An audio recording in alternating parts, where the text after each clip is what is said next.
Stoicism is undoubtedly the most renowned today among the ancient Hellenistic schools of philosophy. Numerous highly successful YouTube channels and podcasts are dedicated to Stoicism. Many of you might have read Meditations by Marcus Aurelius. There are books, conferences, and people who use Stoicism to enhance their performance in corporate jobs. Indeed, the exposure many people have to Stoicism is often a superficial version, where certain aspects of Stoic thought are used to optimize productivity or achieve wealth and worldly success. This modern movement has been termed Broicism. The term Stoic is frequently used today to describe someone who is emotionally distant, someone who doesn't feel or express emotions, driven solely by rational thinking. Frankly, many of today's depictions or understandings of Stoicism might make the actual ancient Stoics turn in their graves. But this is only part of the story. What, then, is the complete story? What is Stoicism, where does it come from, and what are some of its philosophical and perhaps religious teachings? Stoicism is a school of philosophy that originated in ancient Greece during the Hellenistic Age. In fact, Stoicism was likely the most widespread and popular school of philosophy in the Hellenic world right up until the rise of Neoplatonism in the 3rd and 4th centuries, but it has continued to influence people to this very day. It was founded in Athens, the central city for philosophy in ancient times. The name Stoicism comes from the Greek term stoa poikol, meaning painted porch, which refers to a literal porch next to the agora or marketplace in Athens. Here, amidst the bustling city life, the first Stoics would gather to purposefully engage with the public. The founder of Stoicism is often said to be Zeno of Citium, originally from Cyprus, who is said to have studied philosophy under the famous Cynic philosopher Crates. There are indeed significant similarities between Stoicism and Cynicism, but Zeno is also said to have studied with other philosophers, and the school he started was unique and original in important ways. While Zeno is considered the founder, the fundamental features of Stoic philosophy developed over time with his successors. He was first succeeded by Cleanthes and then by Chrysippus, one of the most significant figures in forming classic Stoic doctrines, often considered the greatest of all the Stoics in history. Chrysippus lived in Athens like the other Stoic leaders. Unlike some other traditions, the Stoa was a literal school in the sense of a connected group of people with a leader, and Chrysippus was a significant head of this school. He is said to have written an astonishing number of works, over 700 books, where he presented his interpretations of Zeno's ideas and the basics of Stoicism. Unfortunately, none of these works have survived. However, we know of Chrysippus's ideas and significance through references and quotes in other works, allowing us to grasp his thought. The importance of Chrysippus to Stoicism cannot be overstated. He made significant innovations in many philosophical fields, particularly in logic, and we will explore some of these ideas soon. Stoicism is one of the so-called Hellenistic schools of philosophy, alongside other major groups like the skeptics of the Platonic Academy and the Epicureans, as well as the Cynics, Peripatetics, and others. They frequently engaged in polemic and debate with these other schools, especially the skeptics, who were their kind of arch-enemies. To understand Stoicism, it's helpful to grasp this larger philosophical environment. Indeed, one thing that unified all these schools was their reverence for Socrates. The Stoics, skeptics, Cynics, and Epicureans all claimed to represent Socratic ideas in some sense. The problem was they all interpreted these ideas differently. We know of Socrates and his activities mainly from the discourses of Plato and those who followed him in the academy. The academics looked to Socrates as a fundamental role model. While the earliest academy focused on figuring out Plato's actual doctrines, there was a significant shift shortly thereafter. The academics gleaned from the dialogues the theme of skepticism. Socrates or Plato wasn't presenting an actual doctrine to be elucidated but rather challenging anyone's claim to absolute knowledge. Thus, the Platonic Academy became known as the skeptics, whose main philosophical characteristic is evident in the name. They believed that certainty or true knowledge about anything in the world was unattainable, although different levels of plausibility existed in some branches of skepticism. This is, of course, a brief and generalized presentation, but it captures the gist of this school. The Epicureans, a school founded by Epicurus, were hedonistic in nature, believing that pleasure should be the sought-after goal in life, albeit in moderation. Another feature that all these philosophies addressed was the concept of ataraxia, which means something like absence of disturbance or trouble, perhaps loosely translatable to contentment. Sometimes it's translated as happiness, but that doesn't quite capture its essence. So, how does one achieve this state of ataraxia? What is the nature of a good life? What is truly good, desirable for its own sake? For the Epicureans, the answer was simple: the highest good in life is pleasure, which is the only thing of intrinsic value in this world. As materialists, this conclusion seemed obvious, but their hedonism was more nuanced. Epicurus suggested a kind of ascetic lifestyle as the best option, where true pleasure is the ataraxia or contentment that comes with a moderate lifestyle and its resulting pleasures. The academic skeptics had a different idea.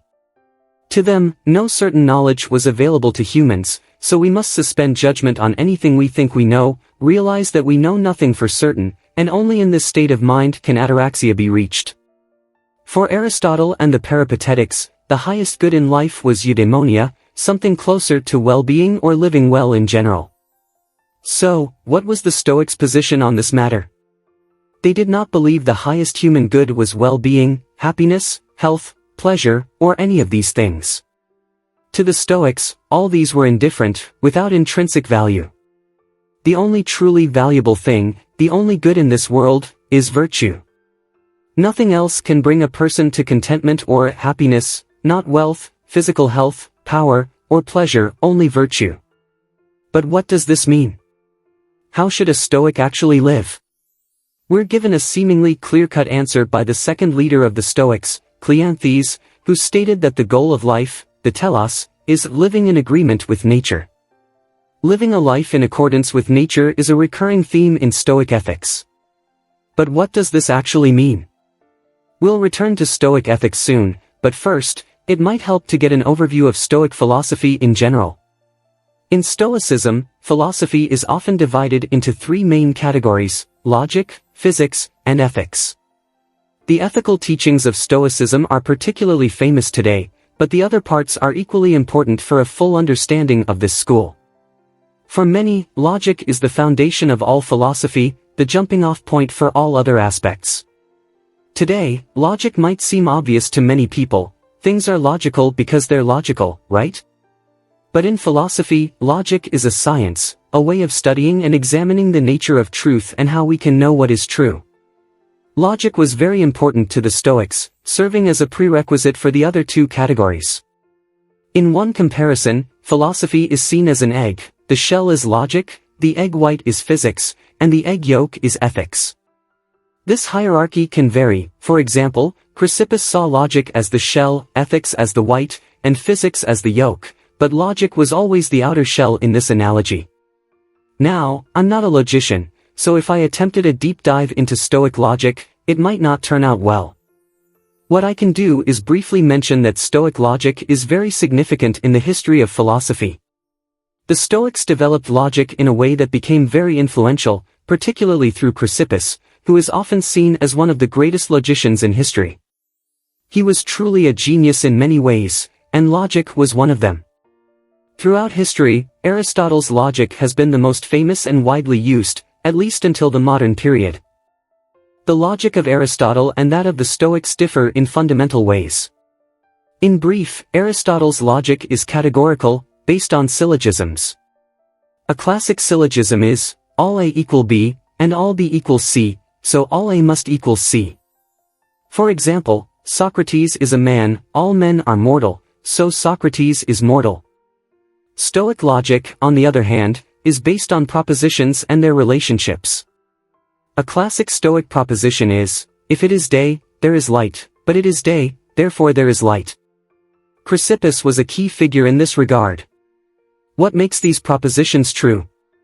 Some philosophers argue that a proposition is true as long as the second part isn't false while the first part is true. For example, if I said, if it is day, then I am great at explaining logic, some philosophers, including Philo of Megara, would consider this true because neither part is necessarily false. However, Chrysippus disagreed. He believed that a proposition can only be true if the opposite of the consequence, the second part, would falsify the first part. For instance, if it is day, then I am bad at explaining logic would not change. Stoic ethics and practical application in life *. Stoicism, a prominent ancient philosophy, isn't just about intellectual exercises, it's about actualizing ideas to live a good life. The Stoics emphasized living in accordance with nature, which involves aligning oneself with reason or logos, the fundamental rational principle that governs the universe. This alignment is achieved through the pursuit of virtue, the only true good according to Stoicism. To live in accordance with nature means to align one's life with the rational order of the universe. This involves understanding that everything, including oneself, is part of a larger, interconnected whole governed by reason or logos. Virtue, defined as knowledge of things as they are, is the only true good. Health, wealth, and reputation are considered indifferent because they do not contribute to true happiness.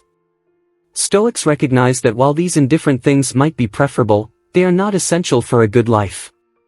Stoics focus on controlling their internal responses rather than external events.